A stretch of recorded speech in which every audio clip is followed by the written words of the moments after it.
Just when I thought Ned Fulmer would fade into the background, put his head down, and pump out content, hoping people forget about his scandals, he's actually diving back into them. He posted a video today telling his side of the story, and I'm here to break it all down for you. It's a mess, so let's get into it. Ned Fulmer just posted a video addressing the backlash he's received regarding his return to the internet and the way he chose to return to the internet. Coming back with a podcast called Rock Bottom didn't exactly go over well with people, and the first episode back being with Ariel really didn't help his situation. If anything, it painted Ned in an even worse light, and a lot of people felt like he was using her and his infidelity to get views and give his channel a boost. In this new video, Ned sat down and addressed all the backlash and said he was going to tell his side of the story. Starting off, Ned claims that the whole reason he sat down with Ariel for his first episode of Rock Bottom was because she's actually a stakeholder in his channel, and said the whole thing was her idea and she wants the channel to do good as well because it also benefits her. Launching the podcast with a conversation with Ariel was Ariel's idea. She's a stakeholder in the Rock Bottom podcast and this new channel, and she wants it to be successful. So that was part of the reason why, in terms of having that conversation, we did it together rather than on any other platform. We knew it would draw a lot of attention. And I really do feel like Ned's wording here was very manipulative because he's trying to make it sound like Ariel believes in his channel. He's making it seem like it was all her idea, we should support it because it's also benefiting her, but I feel like we're not being told the whole story. Let's not forget, he turned his podcast channel that he had with Ariel called Baby Steps into his new Rock Bottom podcast. They built Baby Steps together, and that's why Ned was able to have a head start with Rock Bottom already having a decent amount of subscribers, which meant his video was being pushed out to tons of people that were already subscribed to watch his podcast with Ariel. It makes me think her being a stakeholder is some kind of stipulation in their separation. It's like she's not going to take the channel away from him, she doesn't want to be online anymore, but since she also helped build the channel, she should get a percentage of the revenue that he makes for pretty much being a founder. I bet it was something like, you can either buy me out or you can give me a percentage of whatever you make every month, and that's what they chose to do. I feel like that's more so of what's going on here and less of Ariel believing in him and investing in his channel. He also mentions that a lot of people have only seen clips on TikTok of his sit down with Ariel, and they're making snap judgments based off of 30-second clips. Any clip that you see on TikTok is just one small snippet of an hour-long conversation of 3 years of trying to work through this. But I would argue that the clips were being shown on TikTok pretty much do the podcast justice. It was a very hard watch. He didn't say much, he didn't contribute much, and when he did, it wasn't anything substantial or interesting. I don't know what watching an entire episode would get you, besides making you feel even worse for Ariel with how the whole situation played out and having to hear it in her words and how painful it truly was. He mentions that he's gone to therapy and he's been trying to work through why he did what he did, and admits that his actions were selfish, which led to the breakdown of his marriage.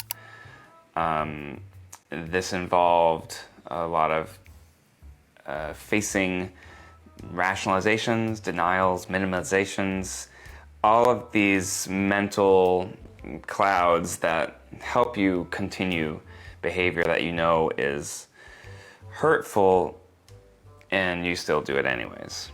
I cheated on my wife with an employee of my business, and it caused her immense pain and shattered our marriage, and also caused a lot of pain to a lot of other people. Those were my selfish actions and my choices. He also says that he wrote a letter to Ariel admitting to everything, and even offered to take a lie detector test so everything would be out there. And volunteered for a lie detector test to then, in a therapeutic setting, convey that information to her so that we could build something new on the same page of knowing exactly everything that happened. He said Ariel also wrote a letter where she talked about how much his betrayal affected her. Practice empathy and listening and boundaries with Ariel and others. Ariel prepared an impact letter that described all of the pain that she felt, and I was able to hear that and take it in and sit with it to really understand. Ned then discloses that they officially decided to separate 2 years into this healing process. A lot of people were wondering what the timeline was, ex-fans were speculating on whether or not they were still together, and it sounds like they were separated from when it happened, but officially decided to go through the process 2 years into everything. So this was a long process that it took, approximately 2 years, and continues work even to this day at the 3-year mark, even though we decided to separate officially 2 years in. Ned also says he's accepted that not everyone is going to want to engage with his content. He knows his actions have turned a lot of fans off of supporting him, and he's accepted that fact in order to move forward. And I know that it'll take time, and if you want to just judge me off of one clip of me talking about society, which obviously was not the best response to that situation, you are welcome to do that. I know that people have a choice when it comes to what they watch and what they consume.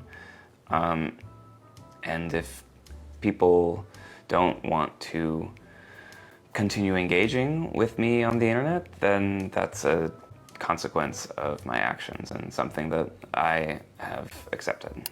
Speaking of moving forward, Ned says he really believes in his Rock Bottom podcast, and he's going to continue having conversations with people, and he's also going to continue the more fun, trying kind of content on his main channel. I really believe in the mission of the Rock Bottom podcast to foster conversations with empathy and curiosity. And on this channel, it'll be more entertainment forward, still under the values of curiosity and empathy. He also addresses the comparison between his new content and the content he was making with the Try Guys. Ned's new series is quite literally exactly what he did with the Try Guys. It's him trying out new things, the editing is the same, the concept's the same, it's the same content. People have been calling him out on it ever since he released the trailer, and the funniest part was how hard Ned tried to not mention the word try. Each week, we'll be dropping videos that focus on curiosity, empathy, and comedy. I'll be pushing my body and mind to the limit, learning about different jobs and hobbies. I might even help others find love. I'll try some cooking too. This is called the old slap it in a bowl technique. So join our community and hit subscribe for more videos that make you curious. He was trying to stay as far away from using any language that could sound even remotely similar to what he used to do with the Try Guys.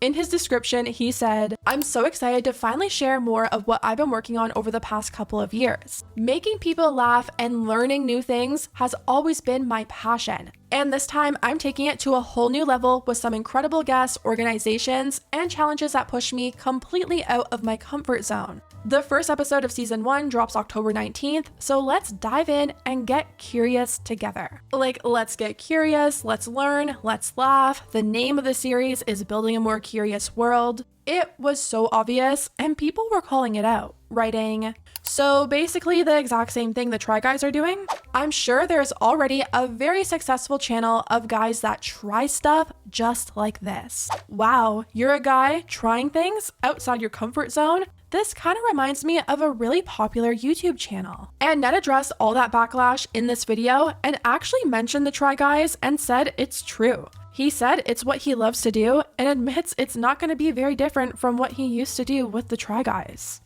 I know people are saying that it's similar to some of the stuff I did before with BuzzFeed and Try Guys, and that's true. It's the DNA of stuff that I love making. It's not going to be too drastically different than the type of work I did before. Another interesting thing I noticed is his Instagram bio has formerly, and then he tags the Try Guys, which I feel like is new. Correct me if I'm wrong, it could be old, but it feels so weird that he has his company tagged in his bio that he was let go from, where he slept with an employee and ruined his marriage at. I would think he would want that association as far away as possible right now, especially with his whole rebrand, but maybe that's his only claim to fame and he needs that promotion. Ned ended the video by saying it's okay if people aren't connecting with the community that he's trying to build, and he knows it's a consequence of his actions. Sincerely hope that you are connecting with it and resonating with it, and if not, that's okay too. Like I said, it's a consequence of my actions. What I found interesting was his lack of acknowledgement for the Try Guys and what his actions did to them as a company and just their friendship in general.